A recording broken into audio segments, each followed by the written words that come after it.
Welcome to learning science. आज हम कुछ क्वेश्चंस करेंगे ऑन कर्ल।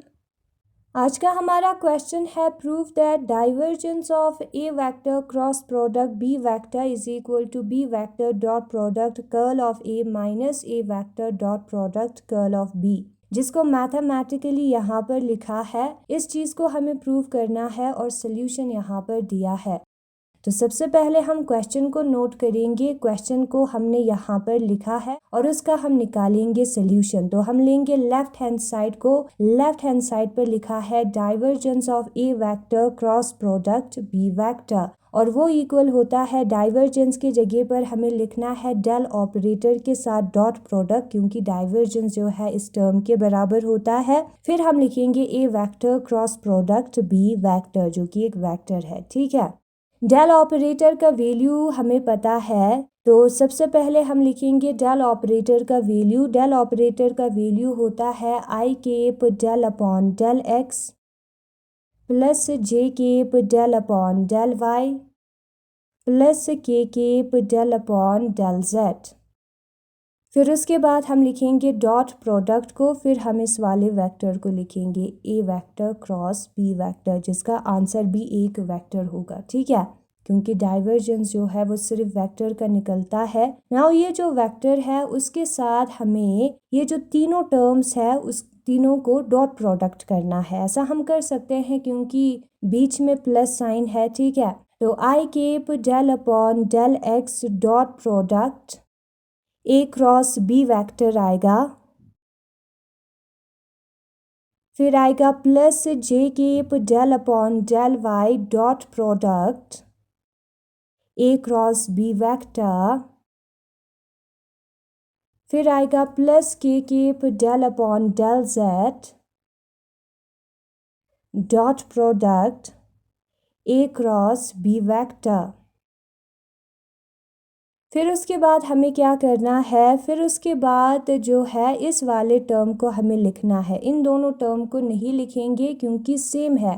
पहले वाले टर्म का यानी कि जो आई केप है उस वाले टर्म का एक्स वाले कंपोनेंट का हम आंसर निकालेंगे। ठीक है, और उसी वे में बाकी कंपोनेंट्स पर भी वही फॉर्मूला अप्लाई होगा। ऐसा हमने पहले भी किया है। तो एक्स वाले कंपोनेंट के आगे अगर हम समेशन डालें, उसका मतलब है ये दोनों वाला कंपोनेंट को भी इसी वे में हमें सॉल्व करना है। तो ऊपर वाले टर्म को हम समेशन लगा के शॉर्ट फॉर्म में ऐसे लिख सकते हैं। ठीक है, तो समेशन ऑफ ये जो आई केप है उसको हम यूं ही रखेंगे। फिर dot product del upon del X A vector cross product B vector हम लिखेंगे।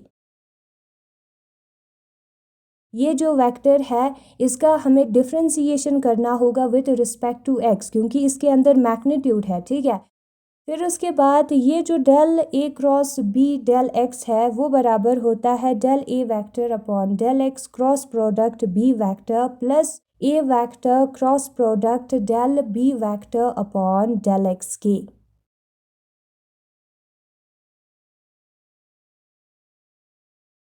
ये जो है एक फॉर्मूला है। जब भी कभी हम पार्शियल डिफरेंशिएशन करते हैं with respect to x A cross B vector का, तो हमें क्या करना होता है, सबसे पहले ए वेक्टर का पार्शियल डिफरेंशिएशन करना होता है विथ रिस्पेक्ट टू एक्स, और उस आंसर का क्रॉस प्रोडक्ट करना होता है बी वेक्टर के साथ। प्लस ए वेक्टर को यूं ही रखेंगे, क्रॉस प्रोडक्ट करेंगे del B vector upon del x के साथ, जो कि एक वेक्टर क्वांटिटी है। ये हमारा फॉर्मूला है और इसी फॉर्मूला को हमने अप्लाई किया है। ठीक है, यहाँ पर वेक्टर है और यहाँ पर ए और बी के ऑर्डर को डिफ्रेंसिएशन के हमें याद रखना है, क्योंकि क्रॉस प्रोडक्ट में ए क्रॉस बी जो है वो बी क्रॉस ए के बराबर नहीं होता है। इसलिए पहले ए का पार्शियल डिफरेंशिएशन हुआ है cross product B, plus A को यूं ही रखा है cross product of partial differentiation of B. ये ऑर्डर हमें याद रखना है। नाउ हम जो समेशन ऑफ आई केप है उसके साथ इनटू करेंगे इन दोनों टर्म्स को क्रॉस प्रोडक्ट वाले। तो summation of I cap dot product del A vector upon del x cross product B आएगा। फिर आएगा प्लस साइन इनटू किया है तो इससे फिर से डॉट प्रोडक्ट होगा। Summation of I cap dot product A cross product del B vector upon del x आएगा। ठीक है,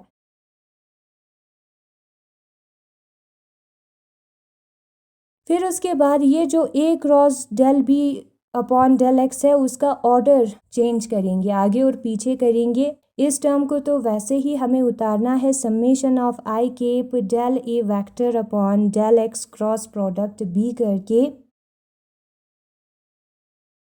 फिर हम माइनस लिखेंगे summation of I cap dot product del B vector upon del x cross product A vector आएगा। अब ये कैसे आया है, क्योंकि यहाँ पर हमने ऑर्डर चेंज किया है और एक फार्मूला होता है जब भी हम ए क्रॉस बी करते हैं उसके ऑर्डर को चेंज करते हैं, बी क्रॉस ए करते हैं तो वो माइनस होता है, यानी कि क्रॉस प्रोडक्ट कॉम्यूटेटिव लॉ को फॉलो नहीं करता, इसलिए यहाँ पर माइनस आया है। और इसी चीज़ को हमें लिखना है, यहाँ पर वेक्टर है, क्रॉस प्रोडक्ट वेक्टर्स के बीच में होता है, इसलिए वेक्टर का साइन लिखना हमें नहीं भूलना है। ठीक है, प्लस माइनस इसलिए कन्वर्ट हुआ, इस फॉर्मूला को अप्लाई किया है। फिर उसके बाद हमें क्या करना है, यहाँ पर एक डॉट प्रोडक्ट है, डॉट प्रोडक्ट को याद से लिखना है। यहाँ पर summation of I cap cross product हम लिखेंगे, cross product del A upon del x, फिर हम इन दोनों को ब्रैकेट में लिखेंगे, डॉट प्रोडक्ट बी वेक्टर लिखेंगे। ठीक है, ब्रैकेट नहीं लिखेंगे तो भी चलेगा, minus summation of I cap हम लिखेंगे, डॉट प्रोडक्ट की जगह पर हमें यूज़ करना है cross product del B upon del x आएगा, और इन दोनों को हम ब्रैकेट में लिखेंगे एक साथ। ठीक है, फिर उसके बाद क्रॉस प्रोडक्ट की जगह पर डॉट आएगा और हमें लिखना है ए वेक्टर को। ठीक है, ये कैसे आया, यहाँ पर भी एक फॉर्मूला अप्लाई हुआ है, A vector dot product B vector cross C vector जो है वो इक्वल होता है, ये जो टर्म है वो इक्वल होता है, यहाँ पर डॉट और क्रॉस चेंज होगा, तो ए वेक्टर डॉट के जगह पे क्रॉस, बी वेक्टर क्रॉस के जगह पे डॉट, सी वेक्टर।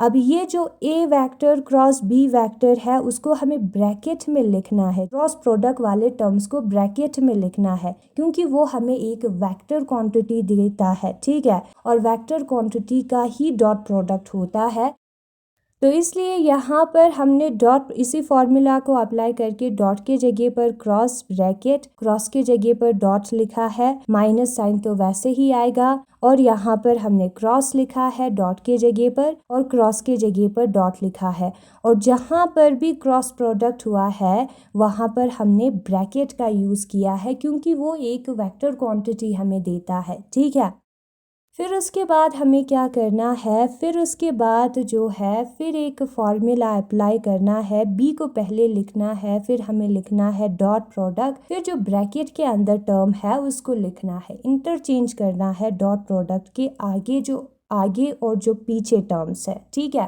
तो summation of I cap cross product del A vector upon del x आएगा, फिर माइनस ए वेक्टर को आगे लिखेंगे, dot product summation of I cap cross product del B vector upon del x आएगा।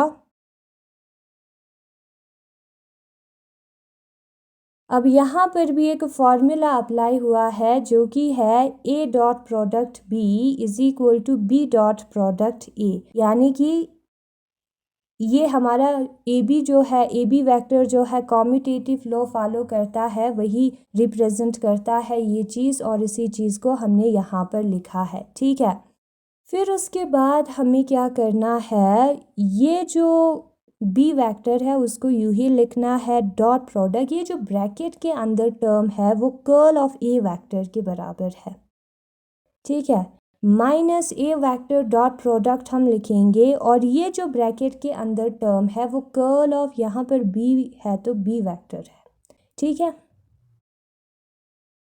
और इसी चीज़ को जो है हमें प्रूव करना था, B vector dot curl of A minus A vector dot curl of B. ठीक है, और ये जो टर्म है वो कर्ल ऑफ ए के बराबर क्यों आता है, या ये जो टर्म है वो कर्ल ऑफ बी के बराबर क्यों आता है, उसको हम प्रूव करेंगे।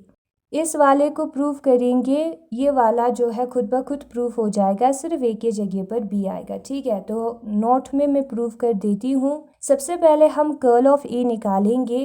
कर्ल ऑफ ए का मतलब होता है डेल ऑपरेटर के साथ क्रॉस प्रोडक्ट करना ए वेक्टर को, which is equal to del operator का मतलब होता है I cap del upon del X plus J cap del upon del Y plus के cap del upon del Z. Cross product A vector. ठीक है, del operator का value put किया है ना, हम क्या करेंगे I cap del upon del X लिखेंगे, क्रॉस प्रोडक्ट ए लिखेंगे, ऐसा हम कर सकते हैं। ठीक है, प्लस आएगा, फिर हम j cap del upon del y लिखेंगे, क्रॉस प्रोडक्ट ए लिखेंगे, ऐसा हम कर सकते हैं। तीनों टर्म के साथ क्रॉस प्रोडक्ट किया है ए को। ठीक है, k cap del upon del Z cross product A हम लिखेंगे।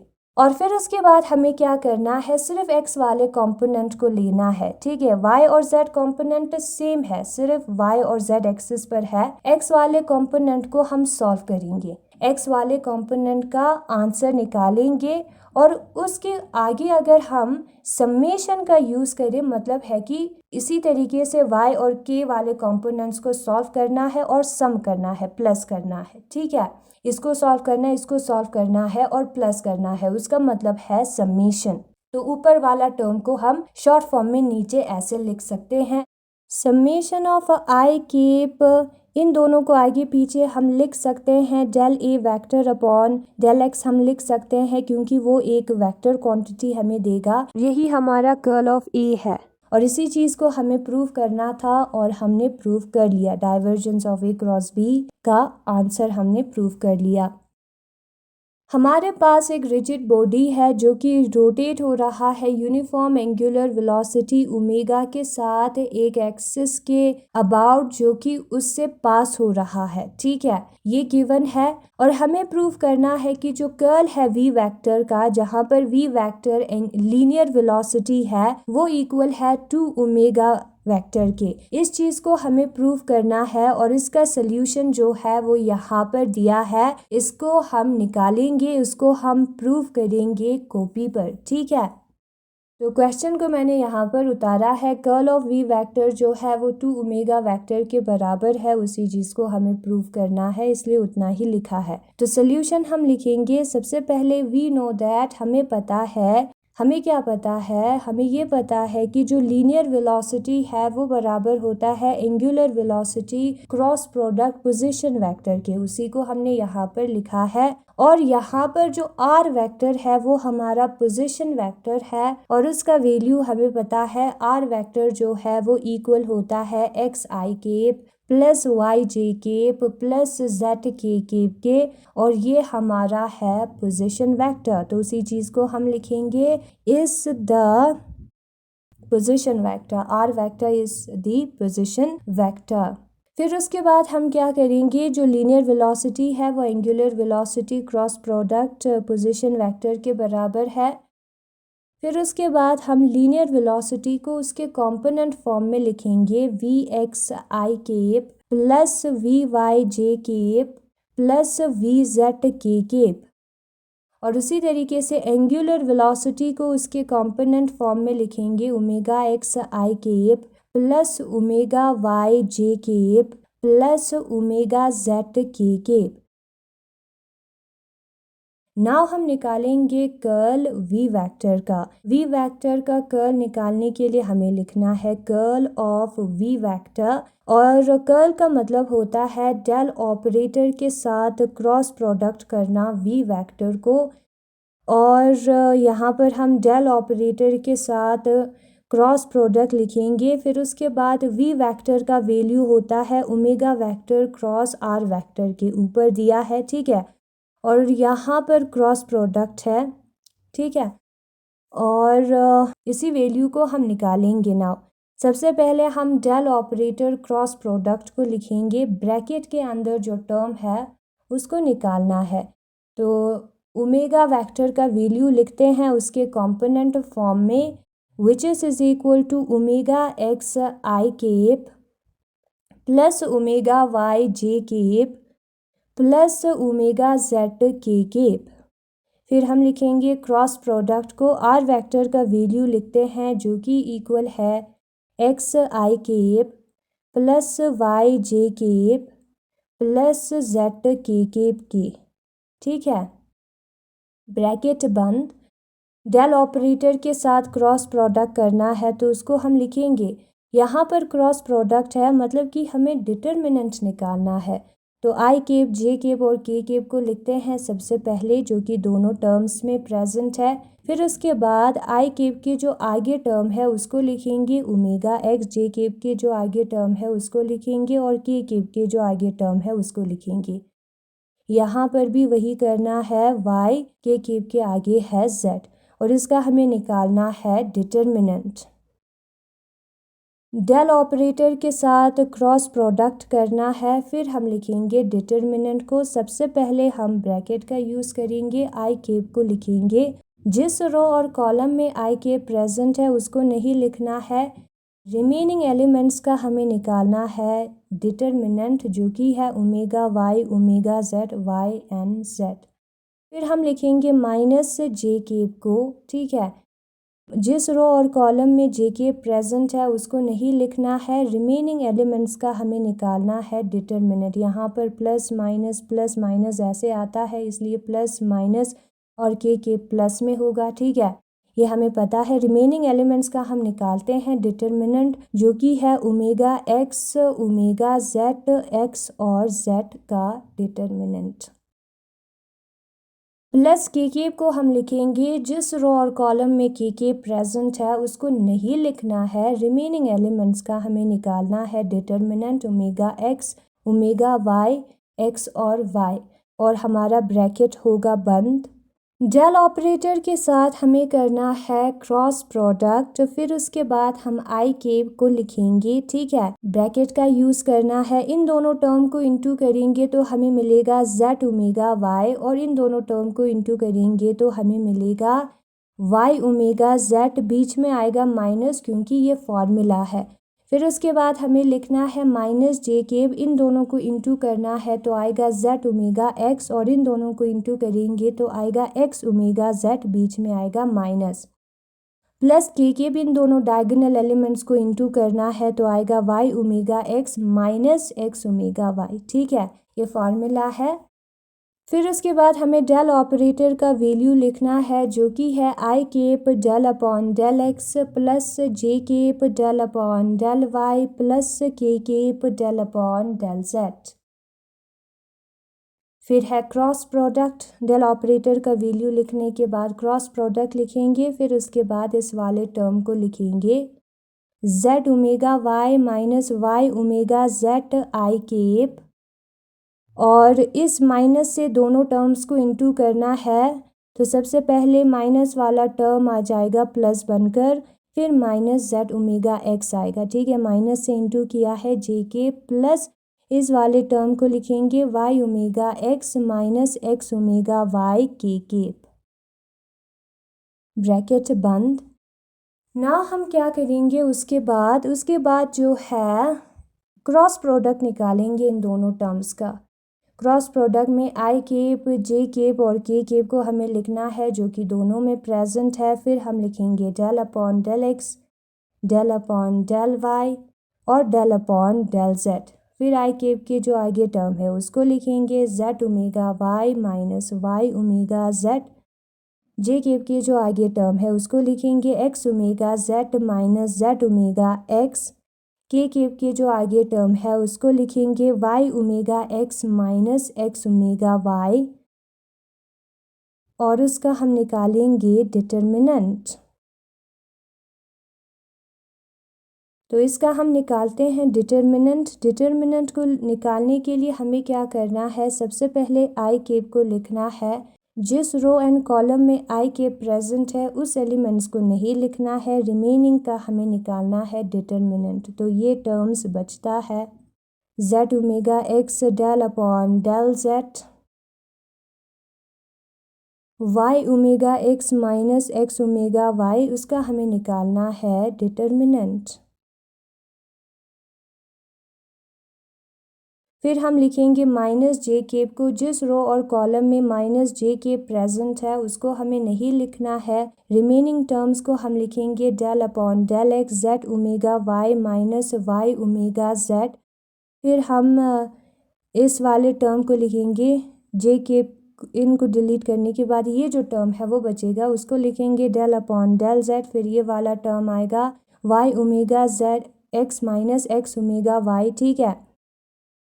इसका हमें निकालना है डिटर्मिनेंट। प्लस हम के केप को लिखेंगे, जिस रो और कॉलम में के केप प्रेजेंट है उसको नहीं लिखना है, तो ये टर्म्स बचता है, उसका हमें निकालना है डिटर्मिनेंट। तो हम लिखेंगे डेल अपॉन डेल एक्स को, डेल अपॉन डेल वाई को z omega y minus y omega z हम लिखेंगे। फिर ये वाला जो टर्म है x omega z minus z omega x, उसको हम लिखेंगे और उसका हमें निकालना है डिटर्मिनेंट।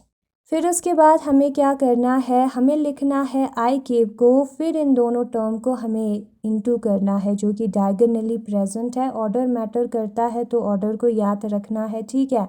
पहले कौन सा डायगोनल एलिमेंट्स का इनटू होता है उसको याद रखना है। इन दोनों का इनटू हम लिखेंगे, माइनस आएगा जो कि फॉर्मूले में है डेल अपॉन डेल जेड।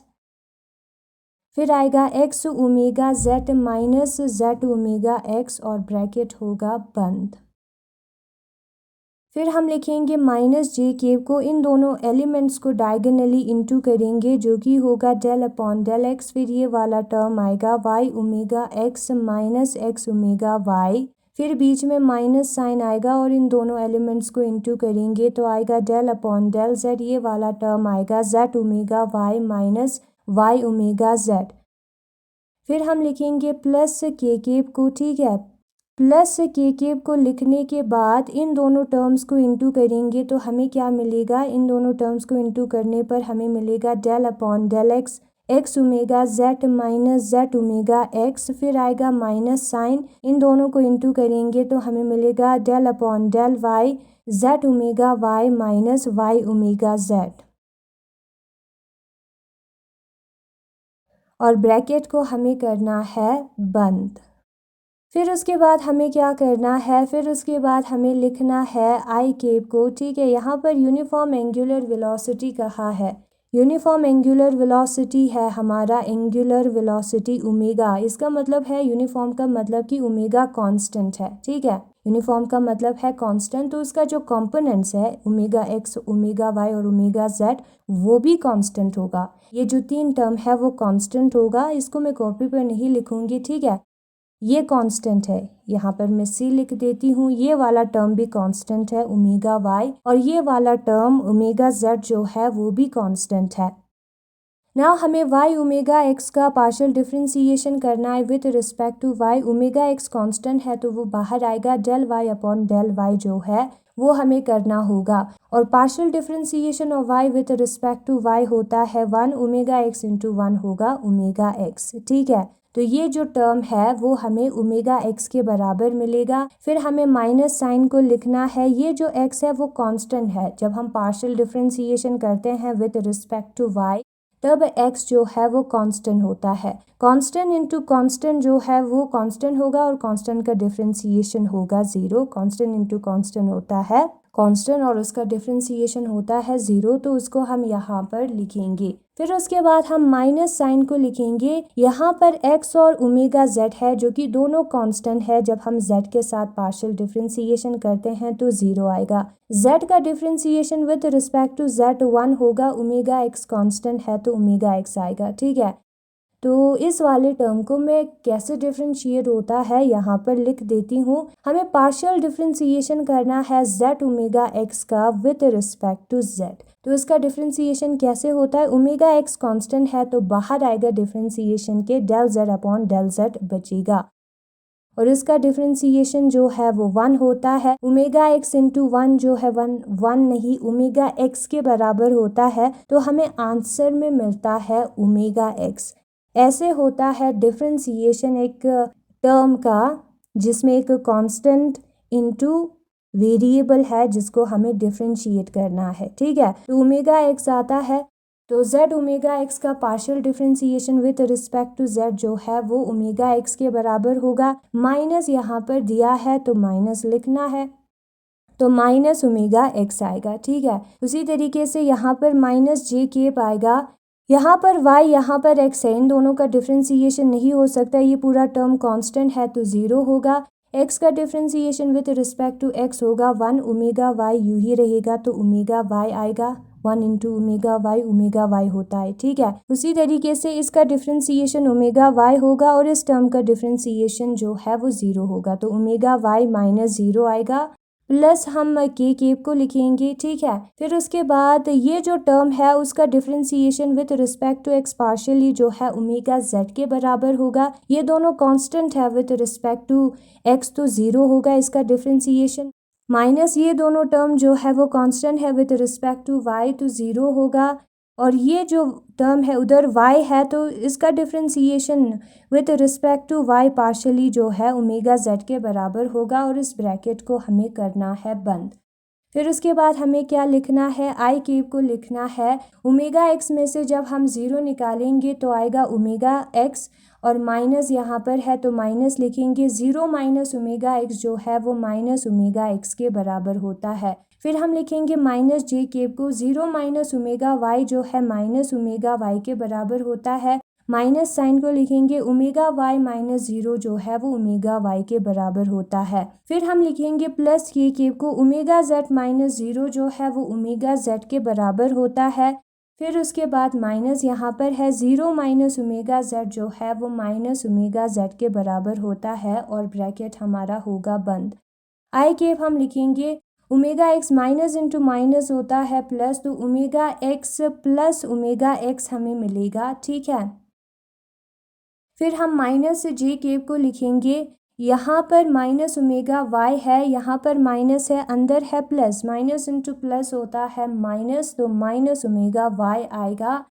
फिर हम प्लस के केप को लिखेंगे, प्लस के केप को लिखने के बाद यहाँ पर ओमेगा जेड है उसको उतारना है, माइनस इंटू माइनस यहाँ पर कुछ नहीं है, होगा प्लस, तो प्लस ओमेगा जेड आएगा। ठीक है, फिर आई केप हम लिखेंगे, omega x plus omega x जो है टू ओमेगा एक्स होता है, ये हमें पता है।